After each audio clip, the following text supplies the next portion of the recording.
9. līdz 13. uzdevums, tēma analītiskā ģeometrija. Mums ir dots vektors ar šādām koordinātēm un jāuzzīmē pareizi. Visvieglākais, kā to izdarīt, sākuma punkts būs sakritīs ar koordināšu sistēmas sākuma punktu, un beigu punkts būs faktiski šīs koordinātas. 3 un 2. Šis būs beigu punkts. Un tad vektors no nogriežņa atšķirās ar to, ka šeit klāt ir bultiņa, virziens nāk klāt. Un to vektoru M var zīmēt arī jebkurā citā vietā. Galvenais jāatcerās, ka būs 3 vienības pa labi un 2 uz augšu. 10. uzdevums. Lai varētu izpildīt šo uzdevumu, jāsaprot, kas ir summas vektors. Tad es pielikšu klāt vienu vektoru. Tad mums ir dots otrs vektors, piemēram, šitāds, un kas būs summa. Un summa ir tā, ka mēs ņemam šo vektoru un vienkārši aizbīdam viņu tur, kur ir, piekabinām klāt tam iepriekšējām vektoram. Un summas vektors būs, sākuma punkts tam būs šeit sākuma punkts un beigu punkts būs šis. Tāds izskatīsies tas summas vektors.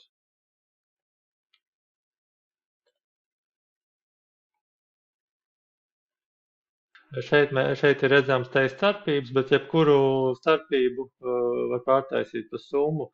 Tur, kur ir tātad mīnus D vektors, tātad var ņemt šito vektoru un vienkārši apgriezt uz otru pusi. Un tas būs tas mīnus vektors, vienkārši ar pretējo zīmi. Un tad tālāk, ka tas ir visi skaidrs, tad vienkārši iziesim cauri visiem atbilžu variantiem.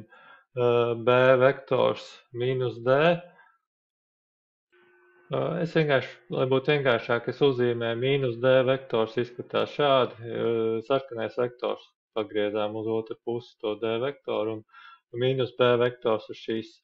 Un tagad mēs varam skatīties. Tātad mums ir B mīnus D. Tas nozīmē to, ka ņemu šo vektoru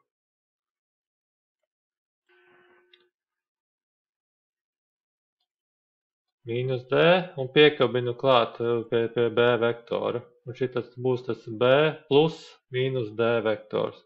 Un tad gala vektors būs šitas te no A līdz ejienei. Un tas šajā gadījumā patiešām izrādās sakritīs ar šito DB vektoru, tas summas vektors. Bet iziešu vēl cauri pārējiem variantiem. Mīnus B, mīnus D, tad ņemam tos pretējos vektors un kabinām vienu otram galā. Un kopējais summas vektors būs šitas te no sākuma punkta līdz beigām. Un tas būtu grafikā, tas būtu CA vektors. Tas te nesakrīt, tas nav tas. Labi, tālāk ņemam mīnus B vektoru, tad mīnus B un piekabināsim klāt pie D vektora.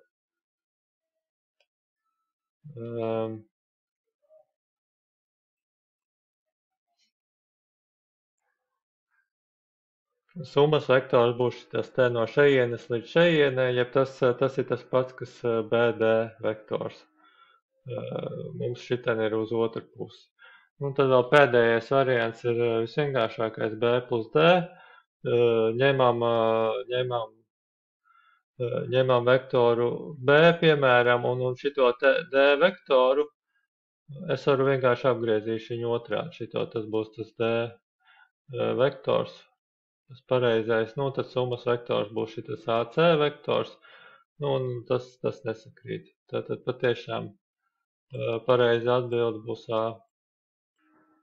11. uzdevums, pirmais punkts, vektoru B moduls ir garums.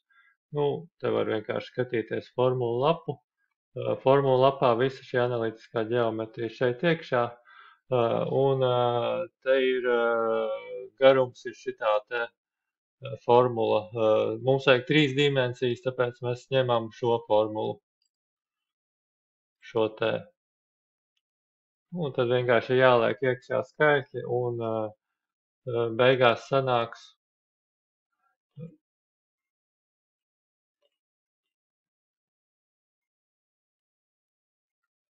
kāpinot katru koordinātu kvadrātā, te būs 0 kvadrātā plus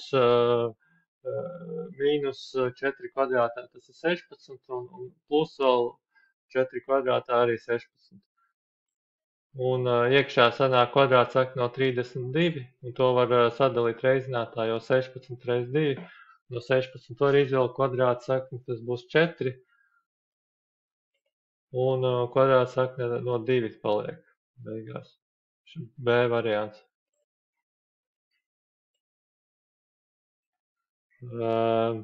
Jā, diemžēl šitā kalkulātoru eksāmenā var izmantot kalkulātoru. Diemžēl kalkulātoru īsti nevar. Nu, ja nesanāk tur rēķināt, nu var, protams, pavisam muļķīgs variants ir izrēķina kalkulātoru un pēc tam ar kalkulātoru pārliecinās, ka sanāk līdzīgi kā šeit, jā, 4 reiz kvadrāts saka no 2, tas pie aptuveni 1,4, un tad rezultāts būtu neapvērš skaitlis, bet, nu, tas būtu tas muļķīgais variants, kā pārbaudīt. Tālāk jānosaka punkta F koordināts, un te skatāmies attēlā. Tātad mums ir, kur ir, sāksim ar Y asi, un te ir uz augšu, un te vajadzētu noskaidrot, kas šitien ir pa skaitli koordinātu, kur Y koordinātu B punktam. Tad tā dīvains nedaudz uzdevums, tad tā kā ir dots daļēji, kas netiešā veidā, kur ir 1 punktiņš, vienvienība, 2, 3, un tad šitien būtu jābūt 4, jā. Nu, bet nevienmēr tā var būt, jā, bet to var skatīties pēc šī vektors B, un šajā gadījumā mēs uz X koordinātu varam nestīties, mēs varam iztēloties, ka tas ir divās dimensijās, Y un Z as te būtu tikai dota. Un tas nozīmētu, šitas būtu Y koordināts, tas nozīmē, ka mums ir no sākuma punkta jāiet 4 vienības, nevis pa labi, bet pa kreisi, pa Y asi. Tas nozīmē Y asī, uz Y asi skatoties savukārt Z as nozīmē, ka mums ir, ka esam nonākuši šeit pa kreisi, 4 vienības, tad ir jāiet 4 vienības uz augšu, vai plus 4. Nu, no tā var tiešām secināt, ka šitien tiešām ir 4 koordināti, un šitien arī šitam te, kur tas E punkts atrodās, Z koordināti 4. Nu, un, kad tas ir skaidrs, tad šitien te skatāmies atkal uz Y asi, F punkts ir tieši tur uz augšu, un tiešām otrā koordināta būs 4. Un šeit, ja mēs tagad uz Z asi skatāmies, Z koordinātu nosakām, atkal skatāmies, un tad tiešām aiziet arī būs 4 Z koordināti.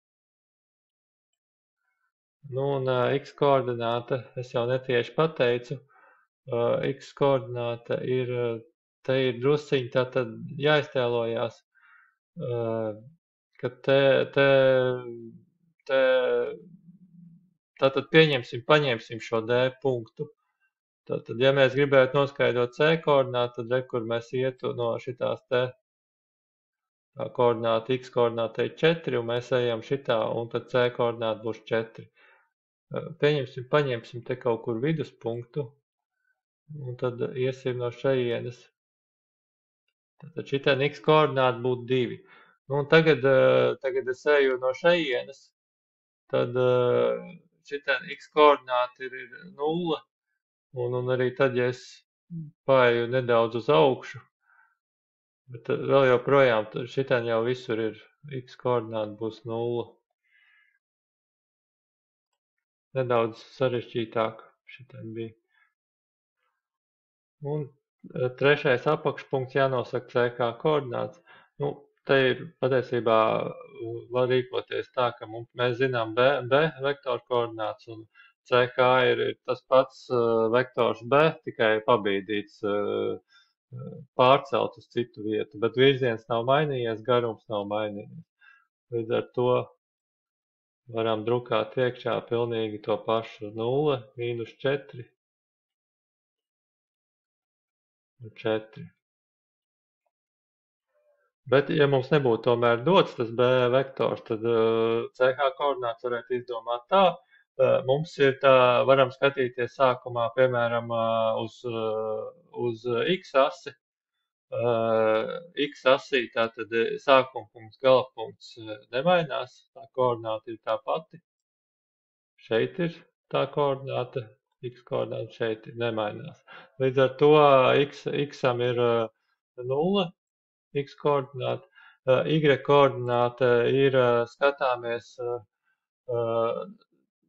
te ir Y kas, skatāmies. Mums ir C, no šejienes līdz šejienei ir 4 vienības, un tā kā tas ir pa kreisi no Y kas, tad tur ir -4. Un tad no šejienes ir jāiet, skatāmies uz Z as virzienu, ir jāiet 4 vienības uz augšu, tāpēc ir +4. Tad Z koordināte tiešām būtu 4.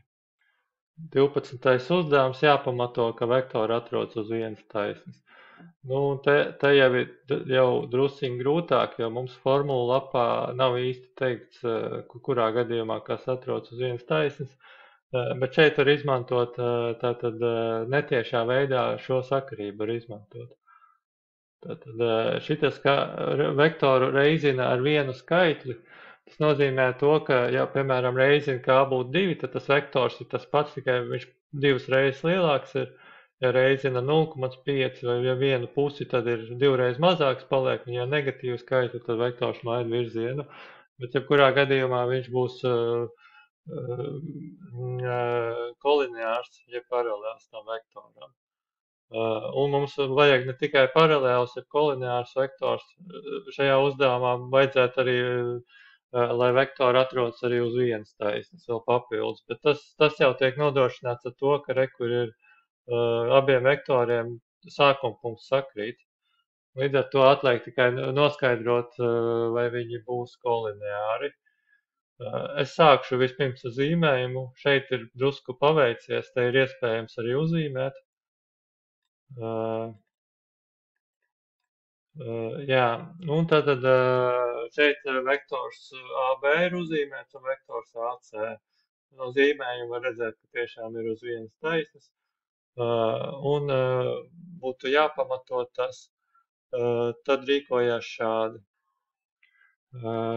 Es te pārrakstīju, vārds sakot, to, kas ir formula lapā, šito te, un tad jautājums, vai mēs varam atrast tādu kā, lai pareizinot, nu vienalga, kur vektoru, es paņēmu AC vektoru, vai pareizinot ar kā, vai tiešām, vai var iegūt vektoru AB. Formula lapā ir jau parādīts, ka kā tas ir koordināšu veidā, ja reizina vektoru ar kā, tad katru koordinātu reizina ar kā. Un te var arī izdomāt, ka mēs varam to vektoru AC pareizināt ar -2, nu tad attiecīgi katru koordinātu reizinot ar -2 tiešām būs 7 un -4. Un tad to vajadzētu kaut kā pareizi pierakstīt. Tā kā šī tēma pa vektoriem jau ļoti sen atpakaļ ir, parasti 10. klases sākumā, tad daudziem aizmirstās, kā tur bija tas korektākais pieraksts, var te vienkārši pēc veselā saprāta izdomāt. Nu, un tad, ieliekot tās konkrētās koordinātas, es izmantoju to formulu, kā iereizināju iekšā ar katru koordinātu. Un tad būtībā jāapskata katra koordināta atsevišķi. X koordināta 7 vienāds ar -3,5 k. Tātad, lai iegūtu k, mēs dalām 7 ar -3,5. Tā būs šī sakarība. Un skatāmies Y koordinātu, -4 ir vienāds ar 2k, un lai iegūtu k, jādala -4 ar 2. Tas ir šitas te. Un patiešām abi šie dalījumi būs vienādi, būs -2, nu tas arī būs tas k koeficients. Tas būtu tāds pamatojums, ja ir piemirsies jau, kā tur bija viskorektākais. Un tātad tiešām ir pierādīts, ka vektori ir kolineāri, ja paralēli. Un es nedaudz noslinkoju, bet arī jāpieraksta, ka svarīgi, ka bija viņiem sākuma punkts A kopīgs abiem. Vēl arī tas, ka nu, teorētiski pietiek arī pierādītie koliniāri, ka šitas te izpildās šī proporcija patiesa. Bet nu, tas ir jāatcerās, tāpēc labāk, ko var labāk pēc iespējas vairāk mēģināt izdomāt ar veselo saprātu. Nu, tad ir nākamais ir 13. uzdevums, minēšanas uzdevums. Vispirms ir jāatrod dota taisne un jānosaka viens punkts. Tur ir uz taisnes ir bezgalīgi daudz punkti. Nu, un tad var rīkoties tā, ka meklē kaut kādus veselos skaitļus, tas ir vieglāk, bet tur nekas nesanāks. Nu, tad liekam, otrs variants liekam x vietā, piemēram, 0, jo tad ir šitas viss pazudīs. Nu, un tad šeit paliek lineārs vienādojums. Y vienā pusē, skaitļi otrā, un atbildi būtu y ir 7/3, jeb 2 veseli 1/3. Un tikai korekti jāpieraksta. Ja mums prasa koordinātas, skatāmies vienmēr, ko prasa, tad mums vajag šitā te. Tad te būs tā nulīte, un tur būs tas, ko es teicu, ja. Otrais apakšpunkts ir taisne dota, vēl viena taisne, un tā ir paralēla dotajai taisnei, kas bija jau sākumā.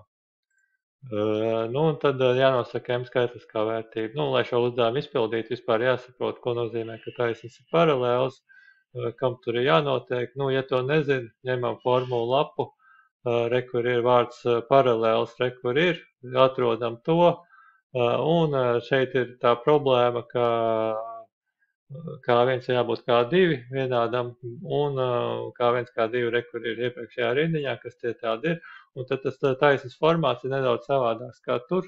Šajā gadījumā ir y vienāds ar kaut kādu koeficientu kx plus b. Nu, un tad ir jāizdomā, kā varētu šīs abas taisnes pārveidot tā pareizajā formātā. Y vienāds ar. Nu, un tad var šo visu var uztvert kā lineāru vienādājumu attiecībā pret y. Tātad y vienā pusē, šajā gadījumā te ir 2y, y vienā pusē un pārējais viss labajā pusē. Un tātad te sanāk tā, ka pirmajā šajā taisnē ir 2y vienāds ar šo, un šeit ir 3y vienāds ar pārsēžot uz otru pusi. Šādi sanāks beigās. Un tad vēl jātiek vaļā no kā lineārām vienādojumiem no šī divnieka, un to var izdarīt dalot abas puses ar 2, ja visu saskaitāmos, kas tur ir, un šeit jādala ar 3 abas puses. Un tad beigās iegūstam, ka y ir.